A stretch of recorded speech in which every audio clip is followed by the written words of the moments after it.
Do we ever respond with compassion? Like, I don't understand how women stay. Yes, you're right. You don't understand. Why are you talking? Like, I don't understand rocket science. You know what I don't talk about? Rocket science.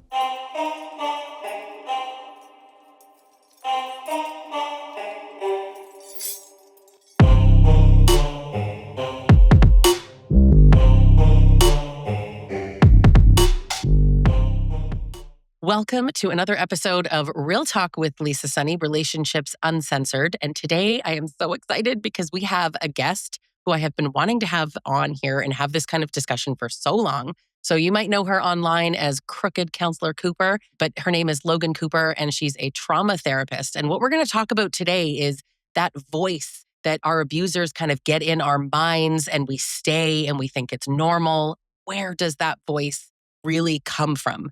So first, I just want to sort of throw the floor over to you. Logan, can you tell us a little bit about you and about your practice? Hi, I'm Logan Cooper. I am a married mother of two, and I have a private practice that focuses predominantly on helping women recover from trauma, whether that be sexual trauma or domestic violence. And I am very much in, I have younger children. My children are 5 and 7. So I'm very much in this fragile topic that we are going to be talking about today, which is really establishing the voice within and teaching people what love or lack of love looks like.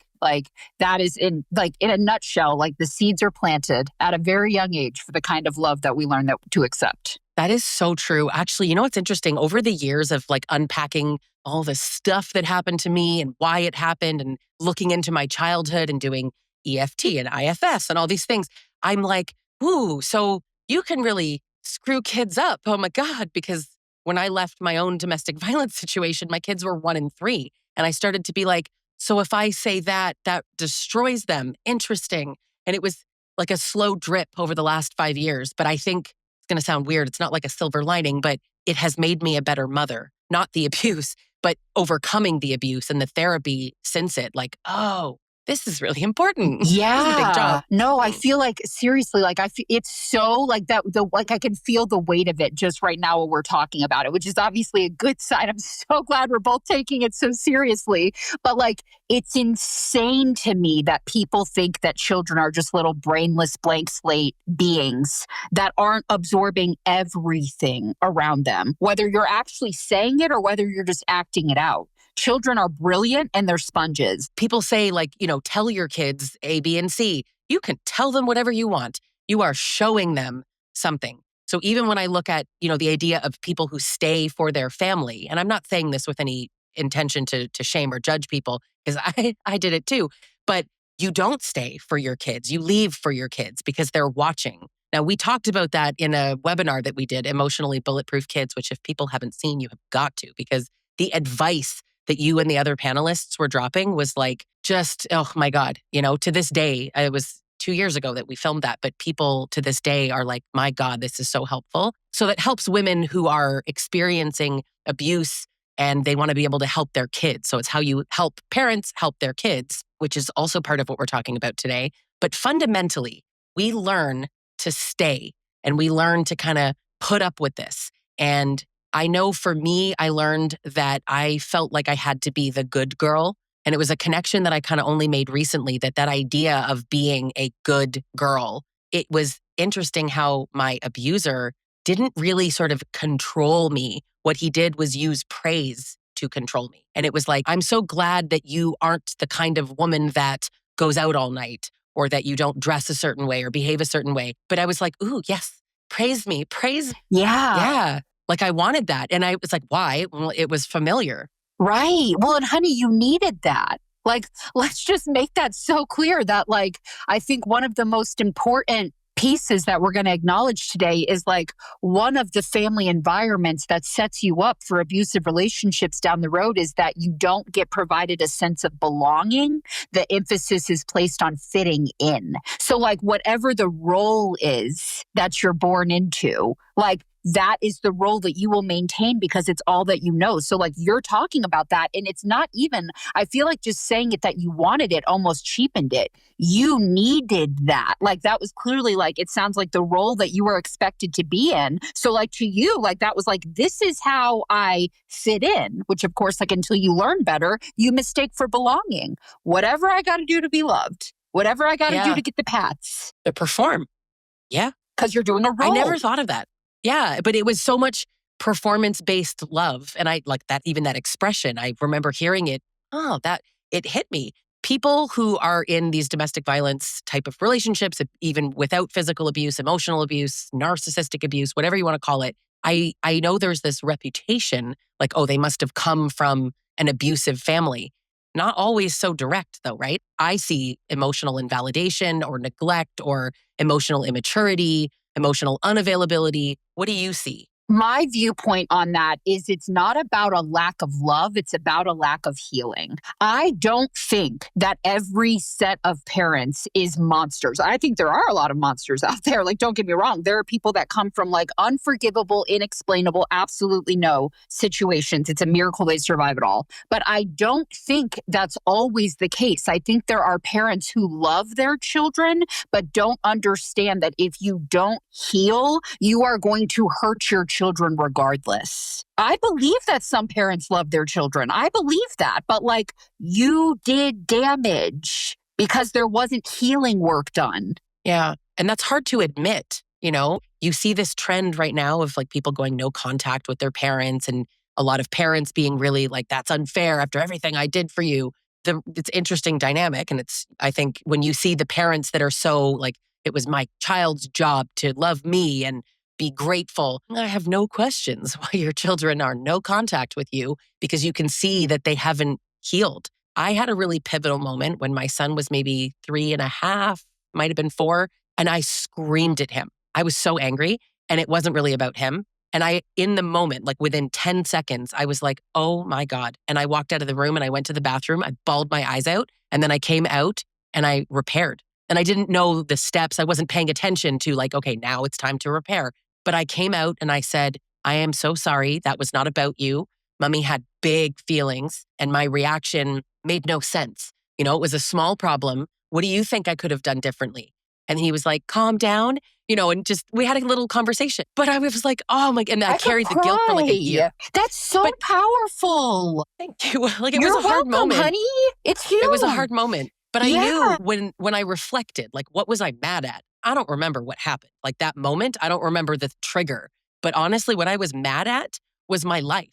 I was mad that I was out of an abusive relationship, that I had very little resources, that I had no help, that I was doing this by myself, that I was being fought and battled. And it was just like, how much can a person take? For real. But it was also the lack of compassion that I showed him. It feels like familiar to me. That sort of, I don't know that I had a lot of space for my big feelings. I grew up in a go to your room kind of house. Yeah. And, you know, and I think I promise you, I believe that my parents' intention was like, you need space to calm down. But we know now it's like, go away. Your feelings are inconvenient. That's how children feel. Yeah. Yes. So I'm going to share with you my version of that moment. And it wasn't the first moment, but it's absolutely one of the biggest. It's like embedded in my memory now. My daughter is 7 and it was at the end of a long day. Like I'm pretty sure it was during a work week. So you know how that is. Like when you've gotten out of work and then you're getting the kids from school and then it's like, okay, the third shift, you know, like you're so exhausted that you just kind of want them to do the thing. So I had told the kids in the morning, hey, when we get home, before we do our fun stuff, we have to pick up our rooms. Like I had told them that in the morning. I know that they had forgotten, obviously, but then I picked them up again and I remind them again. So we get home and neither one of my kids are like willing to help me pick up. Like, and I don't know about you, but I definitely get triggered by feeling like Cinderella, where I'm like, I feel like the help. Like I feel so disrespected. I feel like I'm just picking up everybody else's shit. So I, eventually snapped where I had asked nicely enough times and then it became about me feeling unappreciated, unseen, unheard, disrespected. Like that got triggered in me when I got to my boiling point. So I lost my shit. Like I like yelled at them, and I can really yell. Like I have my father's yell. So it's very scary. So I yelled at them, and then I was like, now go clean up, you know? So like I'm like seething around my kitchen, and I hear my daughter whimpering. I hear my 7-year-old daughter, like, you know, like crying. And I look over, and I could cry thinking about it. She is cleaning, like she is in like turbo mode cleaning, sobbing. And I was like, absolutely not. Like, it was like, I like glitched. I was like, what am I doing? So I literally like walked in the room with my daughter. I sat down on the floor next door, and I was like, come here, honey. I was like, can you come here? And I said, I was like, I am so sorry. Like, I was like, I am so sorry that I just scared you like that. Like, I was like, you are standing here doing exactly what you're supposed to be doing with tears running down your face because I just scared you and made you feel so awful. Like, it was like looking at child me in the mirror where they didn't care if I was crying. If I was doing the thing I was supposed to do, it didn't matter if I was bawling my eyes out. Oh my God. And And then you're standing there like, and I was like, I cannot believe that that just came out of me. Like, it's what I call like a sliding door moment. I was like, I cannot believe that all of this just came out of me. And the only thing that matters to me right now is immediately getting to my child and taking full responsibility. And she tried to apologize back to me. And I said, no, no, no, no, no, no, no. I was like, I appreciate that you are trying to be in it with me. You can just let mommy apologize.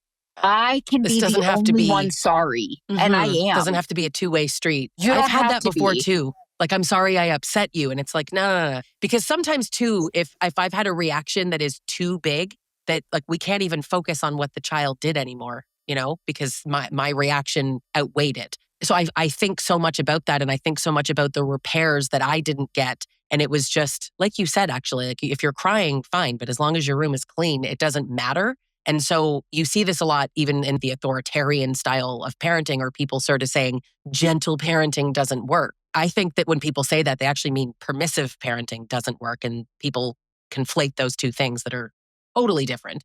It matters so much to be human and to apologize. But there are people who think that you don't have to do that because it's just a kid. But what happens, in your opinion, when children never hear their parent take a responsibility, take accountability, apologize? What happens when they grow up?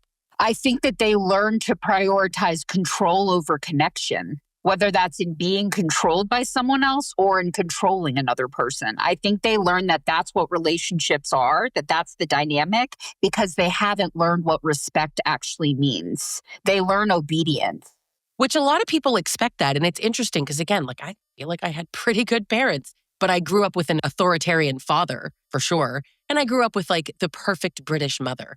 So there was a lot of pressure to be good, to be ladylike, to behave a certain way, to look a certain way. I was allowed to have temper tantrums. I think about this often now.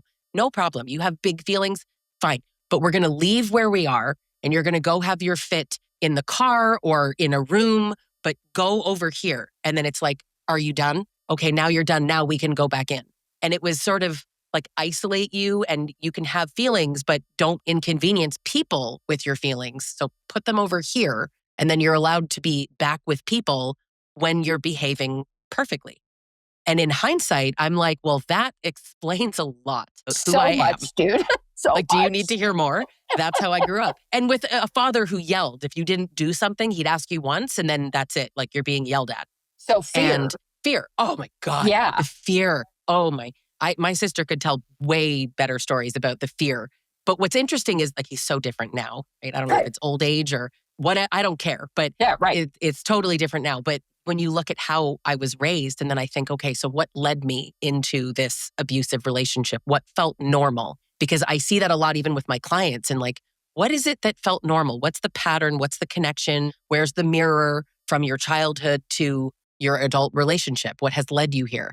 I think touching on the point that you just made with your dad and the yelling is like, fear should not be a normal part of a relationship, that's actually not No? normal at all. Yeah, it was to me. Me It was too, to me. girl. Yeah, I was Yeah. terrified. And I know now, and that's, I mean, like, yay for us, right? We know better now. But if you don't know, it's like, I've spent so much time looking back. And then it's kind of hard not to almost place blame to a degree, right? Like, you parented me like this, so that's how I got there. But we're in the responsibility, accountability space of like, just get yourself out and change this and think about the impact. Because I mean, there's a lot of women who are not mothers that are not parenting others right now that don't have to deal with this, but that are still trying to unpack what the hell was so familiar. And do you find that moms get more blame for this? That people often look at, like, my mother did this to me, and don't look at what their father's impact has been? I think that, hold on, because we're touching on another very interesting point here, which is that I think that in a less healthy home, it becomes more about blame. In a more healthy home, it becomes accountability and taking responsibility. Because, like, I actually had to learn as a part of my marriage that there doesn't have to be someone to blame. And, like, that blew my mind from childhood. I didn't learn that. There was always blame. There was Yeah. always someone to blame. Usually me, by the way, or the kids. But, like, That's interesting. I've paused even in just thinking, like, that's so true, is that it's like, whose fault was this? And it's like, okay, so just so you're clear, there doesn't have to be fault. We can just figure out a solution and move forward. right. And, like, I was like, I'm not kidding you. When I realized that I was a trauma therapist who was having to learn in her own therapy how to give her husband the benefit of the doubt, because it was so unnatural to me, the concept of giving someone the benefit of the doubt instead of just assuming that it was purposeful and vindictive, because that's what I learned. What?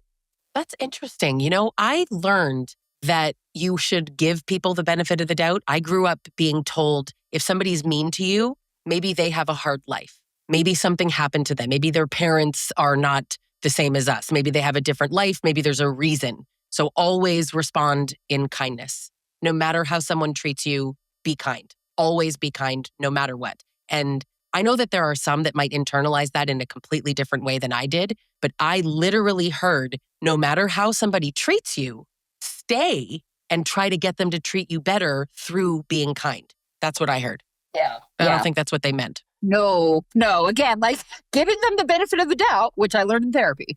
Yeah, no, I don't think that their intentions were bad, but, like, so it really is, like, it's about a lack of healing, like, it's about a lack of acknowledgement. Like, it's about like you sharing that moment where your parent may have looked at you after you had a really hard emotional moment and asked you the question, are you done? Instead of, how do you feel? Like, that's just like that matters. This messaging matters. Are you done now? Because you can be presentable again. We'll invite you back in if you're done with this Thing that whatever we it don't is you're want. doing. Yeah. And I wasn't doing, if you like, I don't know how old I was, 3, 4, 5, young that I wasn't plotting, it wasn't some tactic that I was using. It was like, I can't cope with my feelings. So I didn't learn to regulate. I didn't learn to cope, and I didn't learn discernment. I didn't learn how to really assess the people around me. It was just like, perform for the people around me, be good.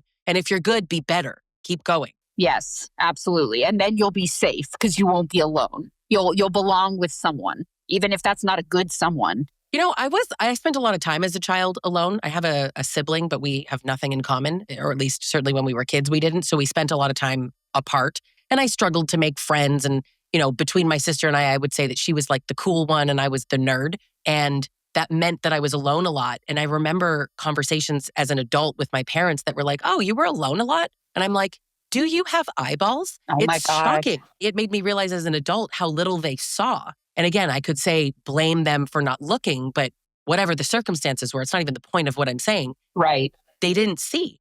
So I just felt all these things. I felt alone and I had no coping skills. And all I knew was that to be seen, to be heard, I had to perform and be good and be better and hide my emotions mattered. And I would argue, and this is something that I think we can do, and it's something that I personally believe that parents are obligated to do, is we only are able to see others as clearly as we see ourselves. We are only able to recognize the same depth in other people that we have achieved in ourselves. And I think that as parents, it is our responsibility to at least try to go to someone and help us see if there are any areas where we might have blind spots. You're not emotionless. Like, even if you're internalizing it, I know you're feeling something in there. So where is it? And what's the intensity and what triggered it? Because chances are, whatever those things are, they are going to be brought out by your partner, if not certainly your children.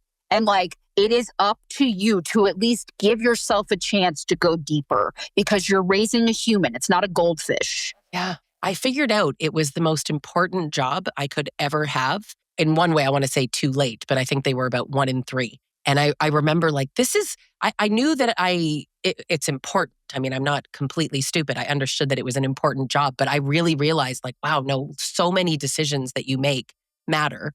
Of course, then I'm a millennial. I went into my overthinking mode of like, how do you be the perfect parent, which it's not a thing. But one thing that my own therapist taught me was using an example like the one I gave with like screaming at him and then the repair. She was like, that's you showing him that you are a human and that you can take responsibility and accountability for what happened and do a repair and be genuine and show him something instead of just, well, I'm the adult, so I don't owe you an apology, or just kind of even like sweep it under the rug, which teaches both of my kids to just, their feelings don't matter. We don't need to talk about it. It's okay. Just keep it quiet. To what end? Protecting my feelings, most likely? I think that people have a very hard time, myself included, with being uncomfortable. And I think that there is a point in parenting. In fact, it happens multiple times because parenthood is nothing if not a continuous evolution. Like, you are obligated as a parent to continue to grow with your children. Like, that is, I will stand on that hill and fight for it. Like, you don't get the luxury of becoming stunted because you brought humans into the world who depend on you to teach them how to live. That is a continuous education, in my opinion. So I think that when we have moments like that where we're repairing, which can be very uncomfortable, there are moments where we're like, I'm going to repair with my kid, but I don't even want to right now. I'm doing this because I know it's the right thing to do. There are moments like that. It's not always like, oh, yay, go me. Sometimes it's really hard. I think that if we are going to be expecting to have emotional connections with our children, which children are not obligated to provide their parents, I think that we owe it to like be emotionally intelligent and emotionally connected. Completely agree. And that's hard really work. Uncomfortable. Yeah. Yeah. I don't think we can do that when we're in terrible relationships either, even if it's with the child's parent. Like, it's really hard when you are feeling like you're living in a pressure cooker, you're kind of living your childhood. How do you think people can face some of these harsh truths about themselves, where they grew up, what they've learned, and how they behave? Oh, God, that's such a complicated question. I don't know how to explain it any other way, but I'm sure you'll completely understand. Like, I feel like there's a moment where you have like a level of knowing in you that you can't avoid. I feel like we can accept, and endure. But I feel like there is a personal breaking point where you feel that like brick inside you and you're like, oh my God, like I don't even know where to start, but I got to start somewhere. And like, whether that's like calling a hotline, telling a friend, like reaching out to a therapist, watching a TikTok, like any kind of baby step, but like, don't try to unknow the knowing. I promise you, now that you've acknowledged its presence, it's only going to get louder. And then That's you have hard. to ask for, it's very hard. All of this is impossible. Of course it's hard. And like, it may, like the complicated thing is that, if you've been conditioned to endure in a relationship, no matter how the other person treats you, no matter how unseen you may feel, like your breaking point may be far past those of other people. Mine was. I remember getting out of my domestic violence relationship and feeling pathetic about how bad I let it get. Even that like language, like it got bad, dude. Like I struggled with a lot of humiliation. Yeah, the shame and the humiliation. Like, I stayed. And I mean, you see online, like it's my wheelhouse online. All I see is like, but you stayed and you picked them do we ever respond with compassion? And I really think that the fact that we may not have been shown compassion as children is a huge part of how we end up like this as adults. The kind of people who become, frankly, internet trolls and say things like that. Like, I don't understand how women stay. Yes, you're right. You don't understand. Why are you talking? You don't understand a lot of things. Yeah, like I don't understand rocket science. You know what I don't talk about? Rocket science. It's baffling to me. So instead of like, I don't understand why women stay, or I don't understand what took you so long to figure it out. So maybe rephrase that into, I'm curious, what is it that he did that made it so hard?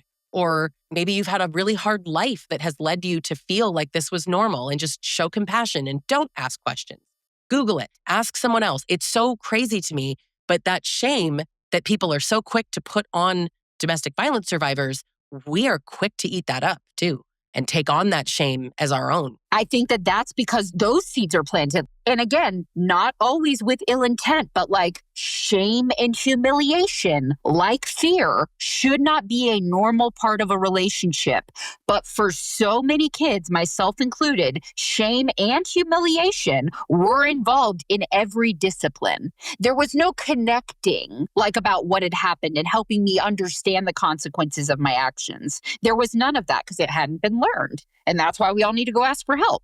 But like, I was conditioned to believe that if I was experiencing shame and humiliation in a relationship, that was normal. Every family has that. That just must be the way it is. And it is my job to actually accept it and apologize until I'm back in good graces without even knowing what I'd done wrong. Yeah, that part doesn't seem to matter for some reason. I know it's just so easy to take that on. Like, you feel shame and therefore it must be true. You must have done something wrong. In fact, the expression like, well, if you feel bad, then maybe you need to reflect on what you did. Oh, that's so gaslighty. Yeah. Yeah. Right. Like I have heard that in my life. Yeah. I bet. And it's like, yeah. I don't know. How do you reflect? And the only message in there is that you did something wrong. And if you can't figure it out, you might want to sit there and think about it. And it's like, okay, I'm just going to sit in my room and read until this goes away, because there's no solution in there. There's no repair. There's nothing. Exactly. And like, relationships are supposed to be like mirrors. Like, we're supposed to like reflect off each other and like acknowledge the work that we both need to do. So if it's ever a one-way mirror, that's a red flag. If you're the only person in your relationship apologizing, repairing, that's a red flag. That was very much a childhood experience for a lot of us. Like, parents didn't apologize. No. Kids apologize. I don't think I ever heard that. I can safely say no.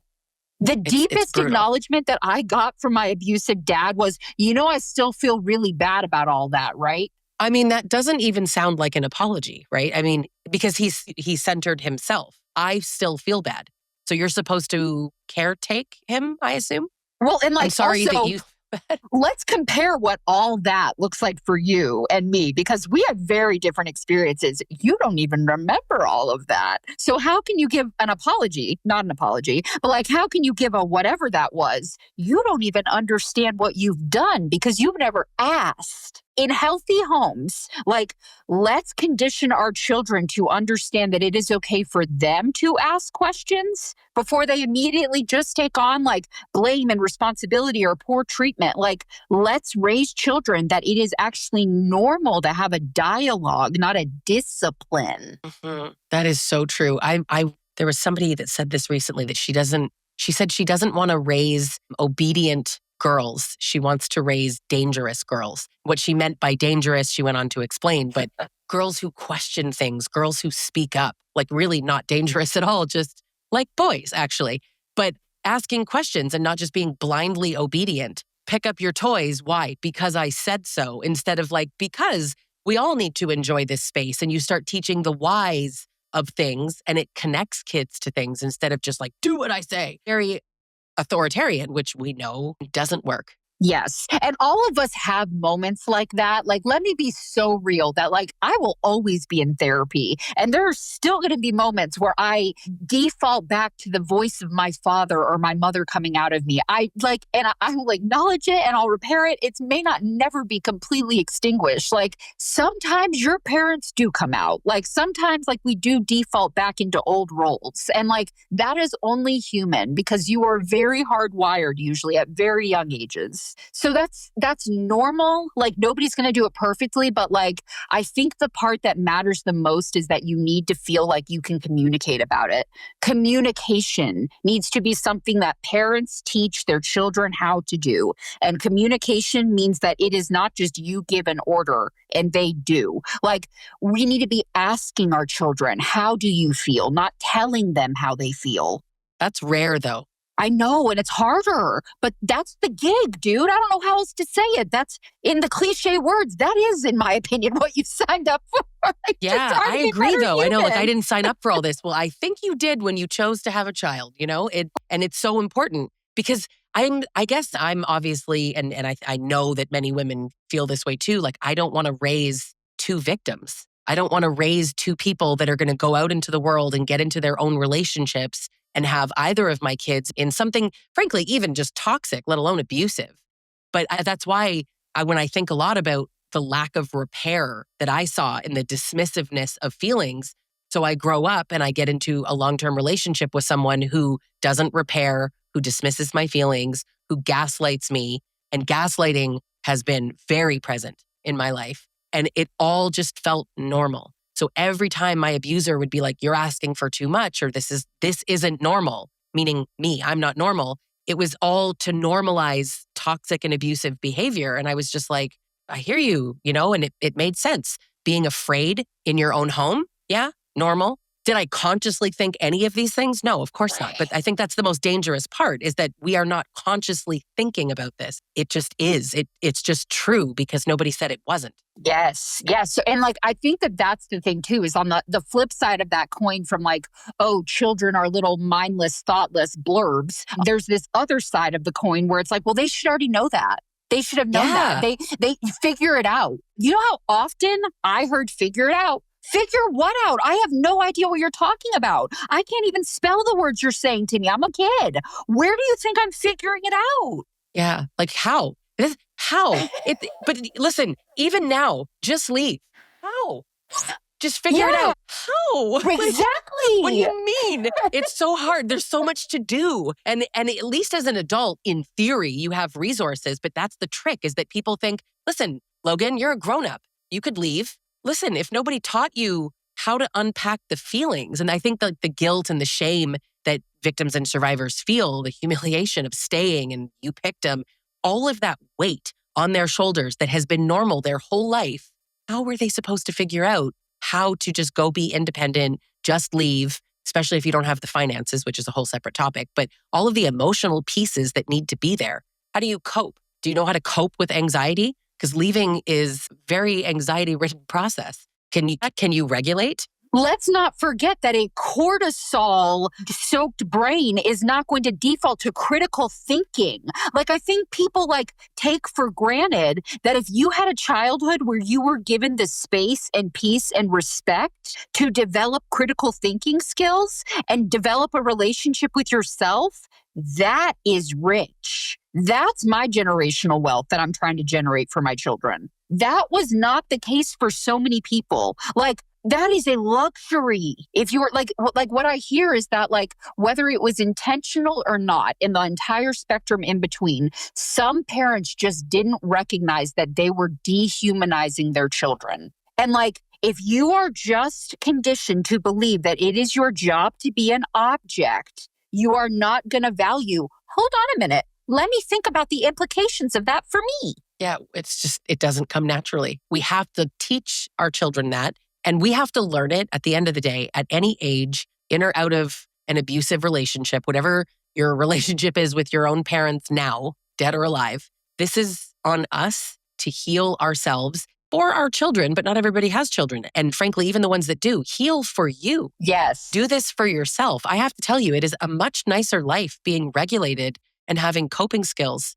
I prefer it. I really do. Oh my God. I can't tell you how much I appreciate how drama-free my life is. My life is so routine, for the most part, and I am okay with that. I used to love the chaos because it's all that I thought to do. Like, I loved it. I was conditioned to seek it. Like, I used to create problems in my marriage in the beginning. And now I am just like, even when I'm uncomfortable, and even though it's still hard sometimes to do the work of like healthy parenting, healthy marriage, healthy friendships, I'm telling you, I would do it all over again in a heartbeat. Like, I have never felt more like centered. I've never felt more like just comfortable. Like, you really can actually feel comfortable in your life. You don't have to suffer. Suffering is not a way of life. Yeah. Suffering sucks. Like it's people who are unhappy, like therapy. I know, and I really know therapy is not accessible to everybody, Right. but to do your best to read the books, watch the YouTube videos, listen to the podcasts, therapy, coaching, whatever you can get your hands on to Yes. help you build these skills to be a better, more grounded, more Person. regulated person. Yeah. Just overall, it's going to help. Yeah. And like, whether you're a parent or not, like, you really do owe it to yourself, because like, you can have a healthy relationship with yourself, and then you can have a healthy relationship with other people, whether it's children or not. And like, there is just so much freedom in it and so much authenticity in it. Like, you would be amazed at how much you can grow to not envy other people. You'd be amazed at how like satisfied you can feel in your own life. But you have to work for it. I know. And I used to believe that this self-love, I would look at people and I'm like, you probably cry into your pillow. I don't believe you'd see these like self-help people online, these coaches like me now, and like you can sell self-love. I don't buy it until I bought it literally. And I do believe that it is available to everyone. And it really is going to come from doing that inner work and healing and not believing everything your parents even inadvertently taught you, because that sort of message that you're not worth the repair or that any of this is normal, no one ever challenged that.